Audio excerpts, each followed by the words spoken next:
Hello everyone and welcome back to agri IQ। So जैसा कि हम पिछले लेक्चर में APB 5121 सॉल्व कर रहे थे और उसमें हमने part A and part B solve किया। यह लेक्चर उसी एक कंटिन्यूएशन में है जिसमें हम लोग फंडामेंटल्स ऑफ जेनेटिक्स का part C and part D 2020 to 21 के पेपर का सॉल्व करने वाले हैं। लेक्चर को स्टार्ट करने से पहले again I request to you कि अगर अभी तक आपने मेरे चैनल को सब्सक्राइब नहीं किया है please subscribe it and share it with your friends. Start करते हैं पार्ट सी से।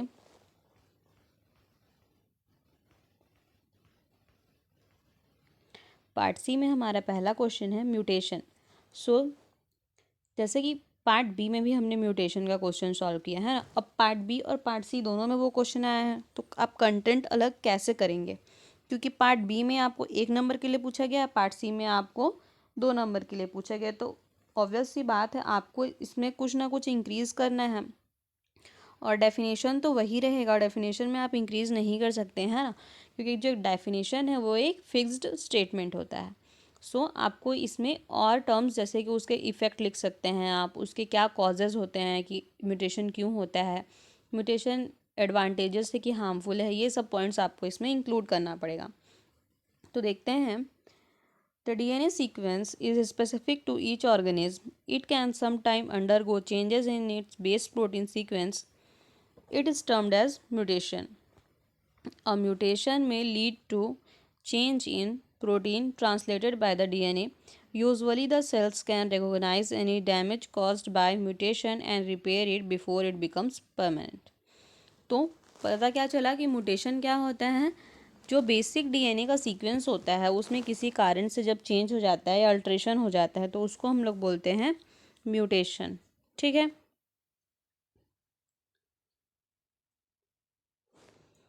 अब दो कॉजेज़ यहाँ पे मैंने आपको बताया हैं कि म्यूटेशन के दो कॉज होते हैं, मतलब दो कारण से म्यूटेशन होता है। एक होता है इंटरनल कॉज, एक होता है एक्सटर्नल कॉज। अब ये क्या होते हैं तो देखते हैं। Internal cause, most of the mutation occurs when DNA fails to copy accurately. All this mutation leads to evolution. During cell division, the DNA makes a copy of its own. Sometimes the copy of DNA is not perfect and this slight difference from the original DNA is called mutation. कभी कभी क्या होता है कि जो DNA की कॉपिंग होती है, जैसे कि हमने डीएनए रेप्लिकेशन पढ़ा था है ना, तो डीएनए की कॉपिंग सही तरीके से नहीं होती है और जिस कारण से म्यूटेशन हो जाता है। और हर जो म्यूटेशन है वो उसके कारण इवोल्यूशन होता है। इवोल्यूशन क्या होता है कि कैरेक्टर्स में नए नए चेंजेस आते जाते हैं, है ना। तो सेल डिवीज़न के टाइम जब डीएनए कॉपी बनाता है, ठीक, तो कभी कभी डीएनए अच्छे से कॉपी नहीं हो पाता, परफेक्ट नहीं रहता है। तो ये जो थोड़ा सा डिफरेंस आ जाता है कॉपिंग में, वही म्यूटेशन का कारण बन जाता है। सेकेंड कॉज है एक्सटर्नल कॉज। एक्सटर्नल कॉज क्या है?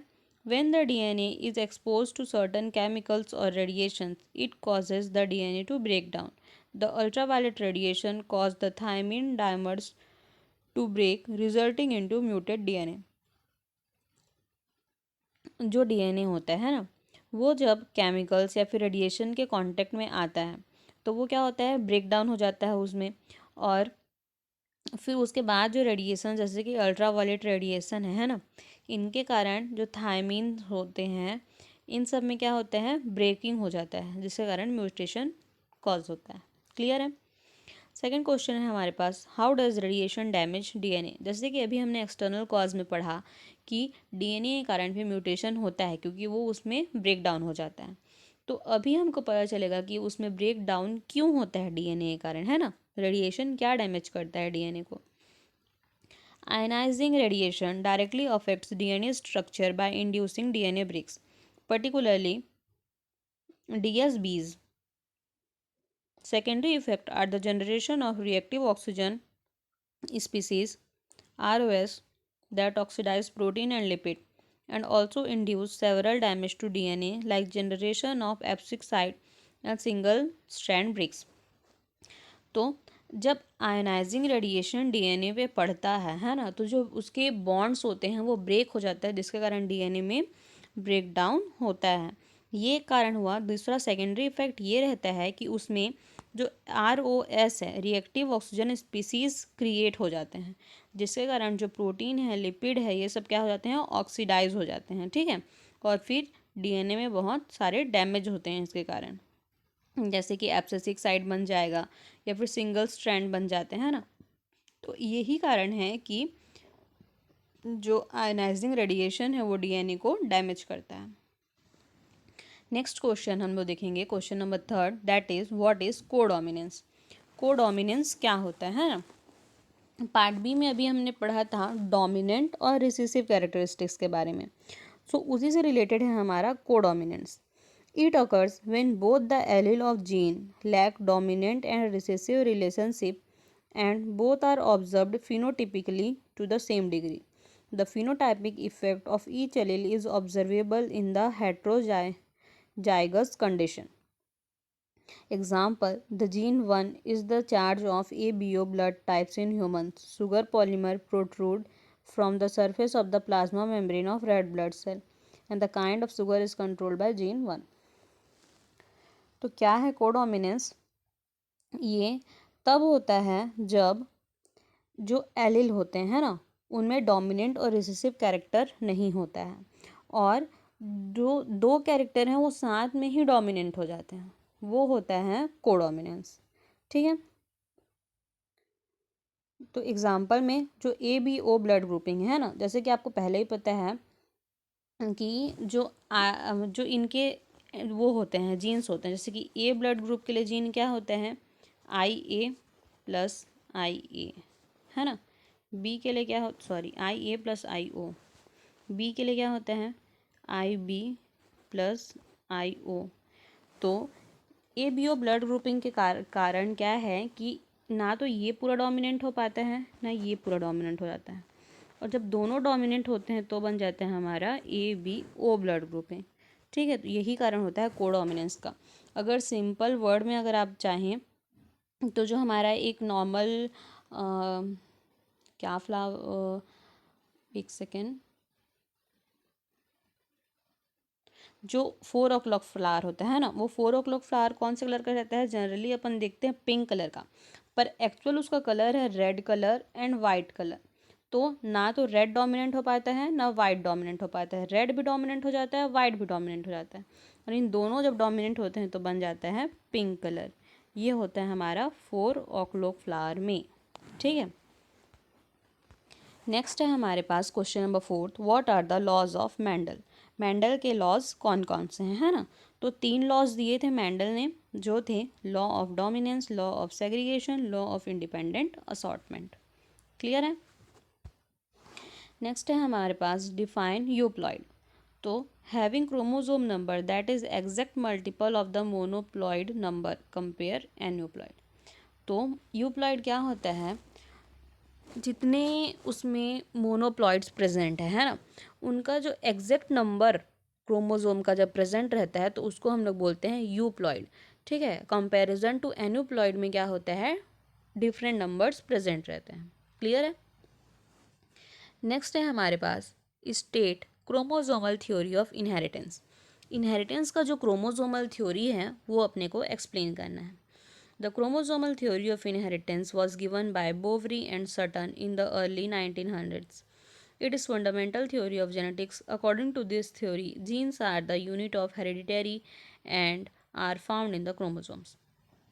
तो ये जो थ्योरी है ये सर्टन और बोवरी ने 1900s में दिया था, है ना। इसको जेनेटिक्स का फंडामेंटल थ्योरी भी बोला गया है। और इस थ्योरी के अकॉर्डिंग जो जीन्स होते हैं वो क्या हैं, हमारे हेरिडिटरी के यूनिट्स हैं, ठीक।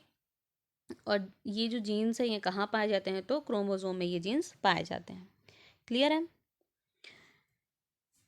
नेक्स्ट क्वेश्चन है क्वेश्चन नंबर 7, जो है what is significance of chi square test. जो काई स्क्वायर टेस्ट है उसका क्या सिग्निफिकेंस है। तो a chi-square test is a statistical test used to compare observed result with expected result. The purpose of this test is to determine if a difference between observed data and expected data is due to chance or if it is due to a relationship between the variable you are studying. तो काई square test क्या होता है, ये एक statistical test है ना, जिससे जो रिज़ल्ट अपने को मिलता है और जो रिज़ल्ट हम लोग एक्सपेक्ट करते थे उन दोनों के बीच में कंपैरिजन किया जाता है। और इसका पर्पस क्या रहता है कि काई स्क्वायर टेस्ट क्यों करते हैं, तो जो ऑब्जर्व डाटा और एक्सपेक्टेड डाटा के बीच में जो डिफरेंस आता है उसको ऑब्जर्व करने के लिए इसको यूज़ किया जाता है, ठीक है। और जिससे हमको जो वेरिएबल्स जो हम लोग पढ़ते हैं उनके बीच में रिलेशनशिप पता चलती है, इसीलिए हम लोग काई स्क्वायर टेस्ट यूज़ करते हैं। नेक्स्ट है हमारे पास क्वेश्चन नंबर 8 जो है डिफाइन एपिस्टासिस। एपिस्टासिस क्या होता है, तो epistasis is a phenomenon in genetics which the effect of gene mutation is dependent on the presence or absence of mutation in one or more other genes, respectively termed modifier gene. In other words, the effect of mutation is dependent on the genetic background in which it appears. Epistasis क्या होता है, तो ये एक ऐसा phenomenon है genetics में जिससे जो जीन म्यूटेंट होते हैं उनका इफ़ेक्ट अपने को पता चलता है कि जो म्यूटेशन है उसके प्रेजेंस या फिर अब्सेंस से एक जीन या फिर जो दूसरे जीन्स हैं वो कैसे अफेक्ट होते हैं, ठीक है। नेक्स्ट है हमारे पास question number 9, how haploids are developed. Haploids कैसे बनते हैं, ठीक। तो haploid gametes are produced during meiosis which is type of cell division that reduce the number of chromosome in parent diploid cell by half. Some organisms like algae having haploid portion of their life cycle. तो haploids कैसे develop होते हैं, तो mutation के time पर haploid gametes develop होते हैं, ठीक है।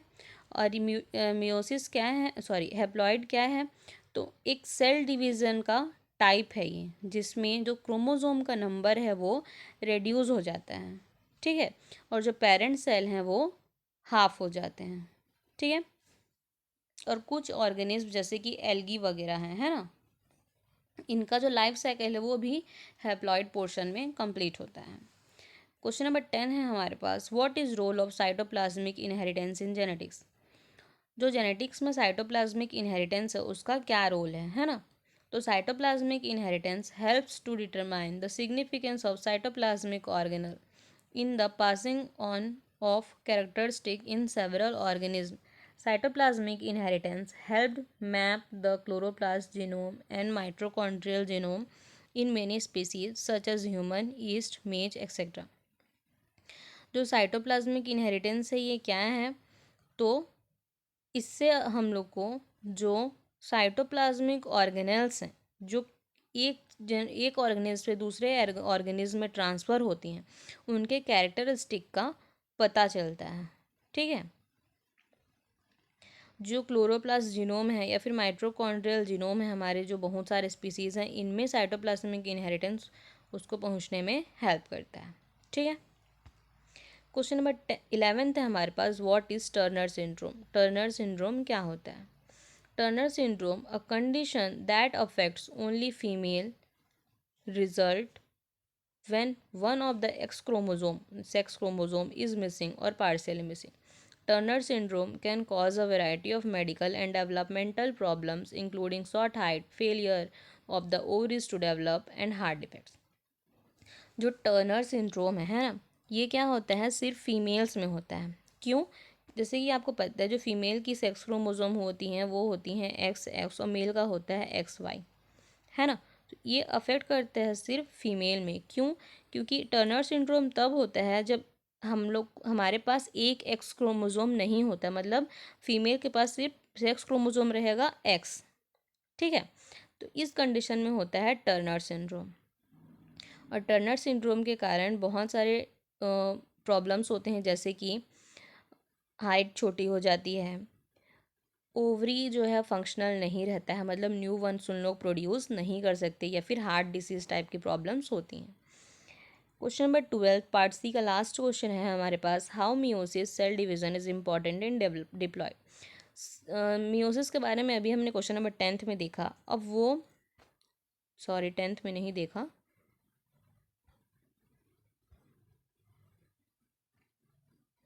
क्वेश्चन नंबर 9 में देखा है ना। तो मियोसिस सेल डिवीज़न डिप्लॉइड्स में इम्पॉर्टेंट क्यों है? ठीक है, तो meiosis is important because it ensures that all organisms produced via sexual reproduction contains the correct number of chromosomes. Meiosis also produces genetic variation by way of the process of recombination. Meiosis क्या होता है? जितने organism हैं हमारे, जितने हम लोग organism हैं, है ना, उनमें सेक्सुअल रिप्रोडक्शन के द्वारा क्रोमोसोम का करेक्ट नंबर होता है मियोसिस के कारण। मियोसिस डेवलपमेंट होता है तभी हमें क्रोमोसोम का करेक्ट नंबर प्रेजेंट है ना। और मियोसिस के कारण जेनेटिक वेरिएशन भी क्रिएट होता है। ठीक है, और कैसे क्रिएट होता है? तो रिकॉम्बिनेशन से। क्लियर है? अब हम लोग देखते हैं part D, and part D में हमारा पहला क्वेश्चन है explain the difference between dominant and recessive allele. जो दो एलील हमने अभी तक पढ़ा, डोमिनेंट और रिसेसिव, उन दोनों के बीच में डिफरेंस क्या होता है वो हमको बताना है। ठीक है, तो जैसे कि मैंने आपको पहले बताया भी है, dominant trait are always expressed when connected allele is dominant even if only one copy of dominant trait exist. Recessive traits are expressed only if both the connected allele are recessive. If one of the allele is dominant, then the associated character is likely to manifest. हमने क्या देखा था कि जो character express होगा वो क्या होता है? डोमिनेंट, और जो कैरेक्टर सप्रेस हो जाता है वो होता है रिसेसिव कैरेक्टर। तो दोनों के बीच में बेसिक डिफरेंस, आपको डिफरेंस में और बहुत सारे पॉइंट्स लिखने हैं, पर मैं आपको बेसिक डिफरेंस बता रही हूँ कि दोनों में बेसिक डिफरेंस क्या है कि जब कैरेक्टर एक्सप्रेस होता है, एक कैरेक्टर क्या होता है जो अपने कैरेक्टर को एक्सप्रेस करने की क्षमता रखता है, वो होता है डोमिनेंट, और एक होता है जो क्या होता है? सप्रेस हो जाता है, वो अपने आप को एक्सप्रेस नहीं कर पाता है, वो होता है रिसेसिव। नेक्स्ट क्वेश्चन है हमारे पास, what is linkage, explain with its type. Linkage क्या होता है और उसके टाइप्स को हमको बताना है। तो लिंकेज क्या होता है ये भी हमने पहले देख लिया है ना, पर let's see. In linkage, two or more genes linked together are always inherited together in the same combination for more than 2 generations. Whereas in recombination, the genetic material exchanged between different organisms which leads to production of offspring with the combination of trait. तो linkage क्या होता है? जब जो दो jeans आपस में linked हैं वो दोनों एक ही साथ एक कॉम्बिनेशन में दो जनरेशन में साथ में क्या होते हैं? ट्रांसफ़र होते हैं, मतलब जो जनरेशन तक वो साथ में ही ट्रांसफ़र होते हैं, ये होता है लिंकेज, है ना। जबकि रिकॉम्बिनेशन अगर पूछा जाए तो रिकॉम्बिनेशन क्या होता है? तो इनमें डिफरेंट ऑर्गेनिज्म में जेनेटिक मटेरियल का एक्सचेंज होता है। ठीक है, अब है टाइप्स ऑफ लिंकेज। लिंकेज के क्या क्या टाइप्स होते हैं? ठीक है, तो लिंकेज को दो टाइप्स में क्लासिफाई किया जा सकता है। एक होता है कंप्लीट लिंकेज, दूसरा होता है इनकम्प्लीट लिंकेज। तो कंप्लीट लिंकेज क्या है? A linkage is said to be complete when two और multiple characteristic are inherited and normally surface in two or more further generation in their parental or original combination. They are known as complete linkage. These particular genes do not generate recombination that are non-parental. The gene that exhibit this linkage are located nearby in the same chromosome. Example, gene for long wings and gray body in the male Drosophila. Complete linkage क्या होता है? जब normally surface में, है ना, further generations मतलब कि जो पेरेंटल या फिर ओरिजिनल कॉम्बिनेशन है उसमें जो मल्टीपल कैरेक्टरिस्टिक है वो साथ में इनहेरिट हो जाएं तो वो होता है कंप्लीट लिंकेज। ठीक, जैसे कि एग्जांपल के लिए जो ड्रोसोफिला है ना, उसमें लॉन्ग विंग और ग्रे बॉडी दोनों का जीन साथ में ट्रांसफ़र हो जाता है। सेकेंड है हमारे पास दूसरा टाइप इनकम्प्लीट लिंकेज। ये क्या होता है? It is displayed by genes that generate same portion of non-parental chromosome combination. These genes are situated at a distance on the chromosome which can be attributed to the occasional or accidental deconstruction of chromosomal segment while crossing over. Sorry, incomplete linkage क्या होता है? इसमें जो distance होता है chromosome के बीच में, है ना, उसके कारण जो क्रोमोसोम के सेगमेंट होते हैं उनमें डीकंस्ट्रक्शन हो जाता है, मतलब वो डिस्ट्रॉय हो जाते हैं। ठीक है, जब क्रॉसिंग ओवर होते रहता है या लिंकेज होते रहता है तो जो उनके बीच में डिस्टेंस ज़्यादा होने के कारण वो डिस्ट्रॉय हो जाता है और पूरा इनहेरिट नहीं हो पाता है।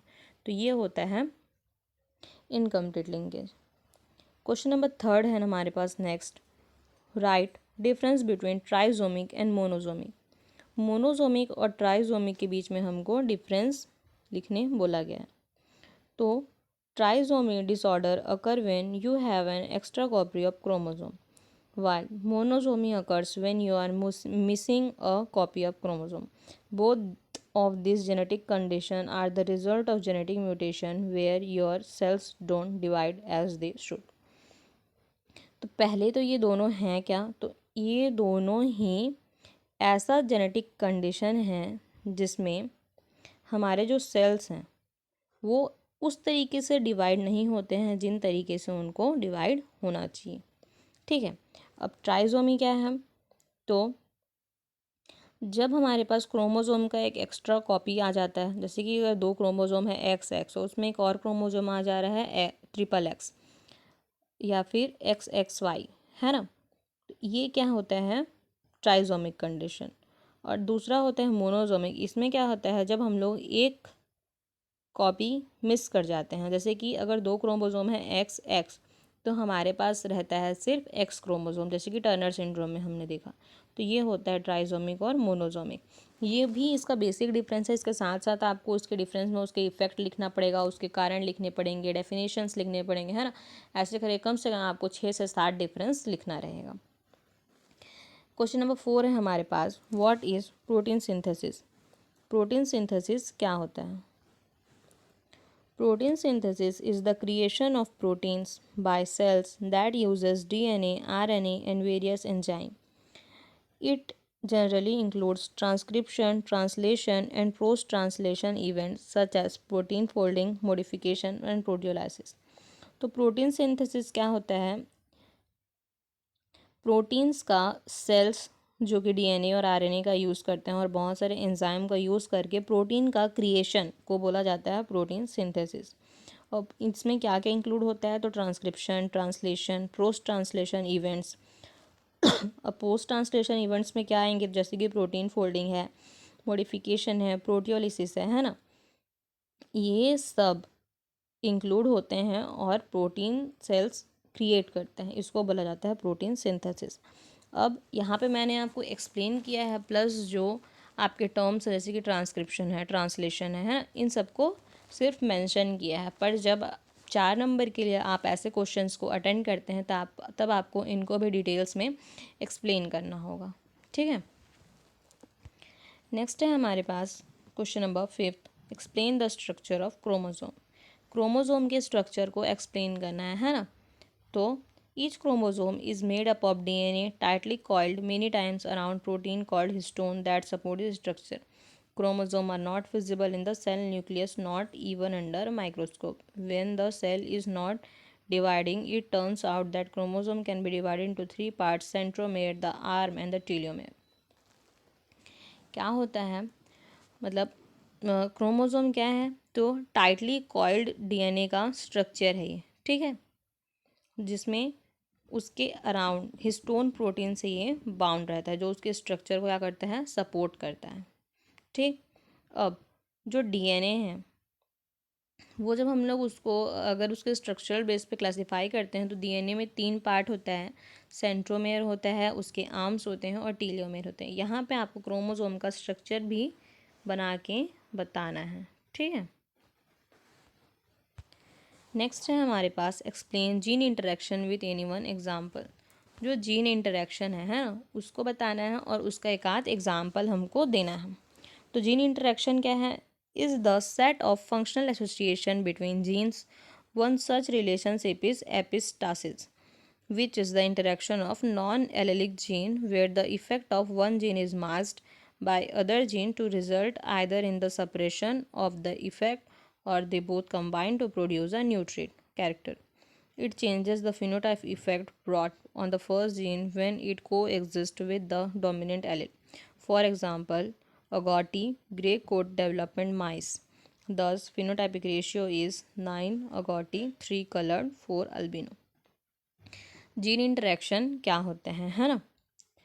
तो जो जीन्स हैं उनके बीच में एक सेट बन जाता है फंक्शनल एसोसिएशन का, ठीक, वो होता है जीन इंटरेक्शन या फिर जेनेटिक इंटरेक्शन। जितने भी फंक्शनल जो जीन्स होते हैं उन सब के बीच में एक रिलेशनशिप क्रिएट हो जाना या फिर एक सेट फॉर्म हो जाना, ठीक है। और ऐसा ही कुछ होता है एपिस्टासिस जो हमने अभी पहले पढ़ा, जिसमें क्या होता है कि नॉन एलेलिक जीन्स एक दूसरे पे एक रिलेशनशिप क्रिएट होता है, ये एक दूसरे के इफेक्ट को मास्क कर देते हैं, ठीक है। और जीन इंटरेक्शन से ही नए कैरेक्टर्स या फिर न्यू ट्रेड्स उनके कॉम्बिनेशन से डेवलप होते हैं, ठीक है। जीन इंटरेक्शन के कारण जो फिनोटिपिक इफेक्ट होता है उसमें भी चेंजेस आते हैं। एग्जाम्पल जैसे कि जो अगॉटी है ना, क्या है ये, ग्रे कलर का माइट, ठीक, इसका फिनोटिपिक रेशियो रहता है 9, तो इससे प्रोड्यूस हो जाता है 3 कलर्ड बन जाते हैं और 4 एल्बिनो आ जाता है, ठीक है। तो 9:3:4 ये क्रिएट हो जाता है, ये हुआ जीन इंटरेक्शन। लास्ट क्वेश्चन आज का हम लोग देखते हैं, how linkage is estimated. Linkage को कैसे एस्टिमेट किया जाता है ना। तो कैसे करते हैं, linkage can be determined from the test cross progeny data. 10. If crossing over does not occur, all genes located on one chromosome are expected to be inherited together. Thus, the maximum number of linkage group possible in an organism is equal to the haploid of chromosome. Linkage को हम लोग test cross से observe कर सकते हैं। कैसे कि अगर क्रॉसिंग ओवर नहीं हो रहा है ना, तो क्रोमोसोम में जितने भी जीन्स हैं वो एक साथ इनहेरिट होंगे। इसका मतलब कि जो मैक्सिमम नंबर रहेगा लिंकेज ग्रुप का वो क्या रहेगा, हैप्लो, जो क्रोमोसोम नंबर है उसके हाफ रहेगा, क्योंकि हमने क्या पढ़ा है इसमें 2 कैरेक्टर साथ में ट्रांसफ़र होते हैं ना, तो क्या होगा, ये हाफ होगा उसका। एक मेथड ये हुआ कि जो इनहेरिटेंस है उसके बेसिस पे हम लोग जान सकते हैं। दूसरा मेथड एक लिंकेज के एस्टिमेशन का ये होता है कि to determine the linkage distance, simply divide the number of recombinant gamete to the total gamete analyzed. So the linkage distance is equal to 10.7 centimeter. We can also perform the same calculation with the result from the repulsion phase cross.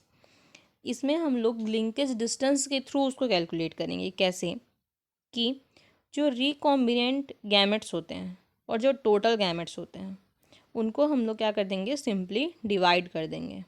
फिर वो क्या आ जाएगा, जैसे कि है हमारा अगर recombinant gametes हमारे पास 305 और टोटल गैमेट्स हैं 2839, तो इनको अपन डिवाइड करते हैं तो हमको जो लिंकेज डिस्टेंस है वो मिलेगा 10.7, है ना।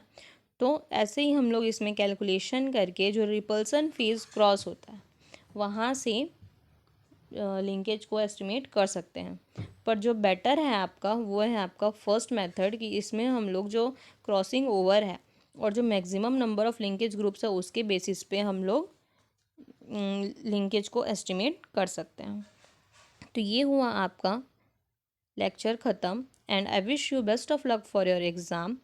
एंड अभी तक अगर आपने मेरे चैनल को सब्सक्राइब नहीं किया है, आई रिक्वेस्ट यू कि प्लीज़ सब्सक्राइब करिए, ताकि मैं आपको और ऐसे पेपर सॉल्विंग वीडियोस प्रोवाइड कर सकूं जिससे आपका एग्ज़ाम एक अच्छे तरीके से कंप्लीट हो सके। And please share it with your friends and like to my videos. Thank you so much.